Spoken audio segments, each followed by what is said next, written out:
It is 3 p.m. in Minneapolis. Big day of news across our country, but especially there. Residents are once again showing the country just how one stands up to Donald Trump and his administration. You were looking at pictures of protests for the second Friday in a row in that city. Thousands of people braving bitter cold temperatures. It's just 8 degrees outside there. They are on the streets calling for an end to federal immigration enforcement operations targeting their community and their neighbors in Minneapolis. This is less than 1 week after federal agents shot and killed 37-year-old Alex Preddy. That killing happened 17 days after agents killed Renee Good, also 37. The people of Minneapolis are being joined today in solidarity by residents of cities from coast to coast all across our country, as well as businesses who have organized to close their doors as part of a nationwide strike. The goal, to get people to stay home from school, work, and shopping in a show of solidarity again and force against the Trump administration to show Donald Trump and his enablers and allies and aides just how much opposition in this country exists to their agenda and just how deep it is. New York Times reports this, quote, working with hundreds of organizations in 46 states, organizers said they are encouraging Americans to abstain from daily activities to grind the economy to a halt. And the protests could not come at a more dire moment. Just a few days ago, Trump said his administration would, quote, de-escalate in Minneapolis when it comes to enforcement. But that statement does not match up with the reality on the ground there. Now, today, Donald Trump has renewed his attacks on local leaders, and he is calling Alex Preddy, the man who was killed, an agitator and, quote, perhaps insurrectionist. All of this, though, dwarfed by what is being seen as a full assault, a new red line crossed, an assault on the First Amendment. The administration today arrested 2 journalists, including Don Lemon, formerly of CNN. He's long been a target of Donald Trump's wrath and ire, along with activists for a protest at a church on January 18th. Don Lemon was not there as a protester. He identified himself as a journalist and made it clear that he was there. He was inside in his capacity as a journalist and reporter. According to a copy of the indictment obtained by our team, Lemon faces 2 civil rights charges, including conspiracy against the right of religious freedom. He will appear in court later this hour. A wave of protests rising up in the streets of American cities, especially Minneapolis, against Donald Trump and his autocratic ambitions is where we start today. NYU law professor, legal analyst Melissa Murray is here. Also joining us, Puck News senior political columnist, national affairs analyst John Heilman's back. With me at the table for the hour, host of Politics Nation, president of the National Action Network, the Reverend Al Sharpton's here. We're going to start, as we have so many of these days, with Alex Tabbitt, my colleague on the ground in Minneapolis. Alex, this is a massive show of peaceful protest. It also, you can sort of see, I've been watching, it has a real intensity to it today. Just tell me what you're seeing and hearing. That's absolutely right, Nicole. Tens of thousands of people for the second consecutive week and absolutely frigid temperatures. And the difference between this week and last week is even more anguish, even more anger after, of course, Alex Preddy was shot and killed in broad daylight on Saturday morning at around 9 a.m. local. And that is just the latest tragedy that has befallen this community. And people here are angry. They're chanting, as you can hear, ice out, ice out. Yes, Commander Movino has been taken out. Tom Homan has been coming in. Yes, we have been hearing reports that ICE has changed their tactics here on the ground there, less physically aggressive, but still people are not happy that these thousands of federal agents are remaining in the city of Minneapolis, and in the words of so many people that I talked to, terrorizing this community. Now, I want to introduce you to one man, Jim, 70 years old, retiree. You didn't have to be here today. It's freezing cold once again, and yet you came here. Just for those at home who don't live in the Minneapolis area, who don't understand what it's like to live in a community where within 17 days you see Renee Good shot and killed, 5-year-old boy Liam Ramos detained and sent to Texas, and Alex Preddy shot and killed. What is it like to be a member of this community right now, Jim? Well, it's really tough. It's difficult. You can't sleep at night. You watch the news, you know what's going on, you see what's happening in the streets.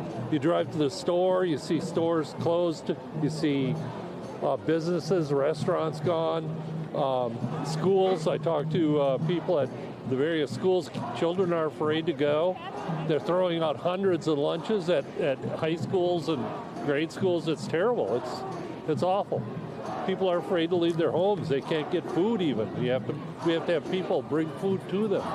And Jim, you tell me you lived in this area since the 70s. Yes, I did. Yes. How long do you think it's going to take for this community to heal from this trauma? It's going to take a while because, I don't know, a lot of these businesses will go out of business. A lot of the restaurants will be gone.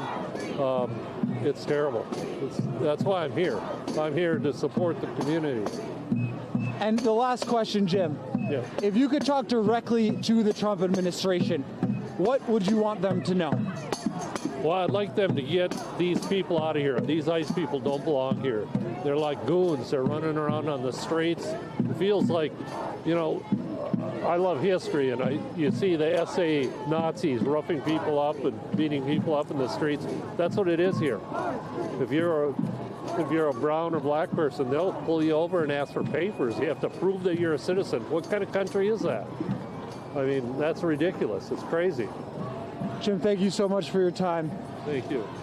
And Nicole, of course, you know, once this is all said and done, once ICE does, if it does leave Minneapolis, the history books will remember the tragedy, the trauma that has been befallen this community for 2 months now. But what I also think needs to be remembered is the kindness and the resiliency of the people of Minnesota, Nicole. Every day they come out to protest. Every day they risk their own lives heading towards danger, to blow whistles, to honk horns, to keep their neighbors safe as federal agents continue to swarm and, as we've reported, indiscriminately racially profile members of this community. I think the strength and the kindness throughout all of these tragedies needs to be remembered too here in Minnesota. Nicole? Well, as well as your intrepid reporting, talking to people who really bring all sorts of different reasons. They're inspired either by something they've seen, someone they're worried about, or, as Jim said, the parallels that he can't deny to what Nazis did, saying, quote, if you're brown or black, they're asking you for your papers. I want to ask you two things. One, if you could warm yourself up a little bit, and two, please, if you find anyone else that'd be willing to talk to us on camera over the next 2 hours, please bring them back to us. Just wave your arms. We'll get you and your guests right back on television. Thank you, Nicole. Thank you. I want to bring in Melissa Murray. It is a high bar as a pundit in a studio, right, to make those comparisons. But for Jim, a citizen of Minneapolis, to say that what he's seen with his own eyes, what he's living through in his own city, reminds him as a student of history of how the Nazis walked around. He said this, quote, if you're a brown or black person, they're asking for your papers. I think this protest, this peaceful protest in Minneapolis, which is awe-inspiring, that's a shot of that I think captures the size of it, the scope of it.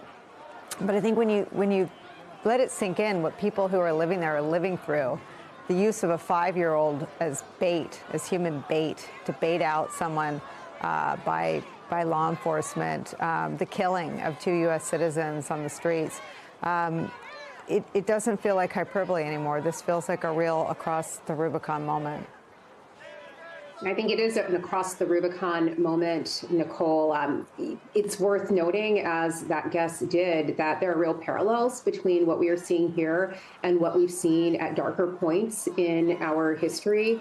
Not for nothing, the Nuremberg laws that essentially divided the Jewish populace in Europe into different camps were based on laws. They were codified, they were written into laws in much the same way that this administration is harnessing existing legal structures in order to mount this surge in Minneapolis.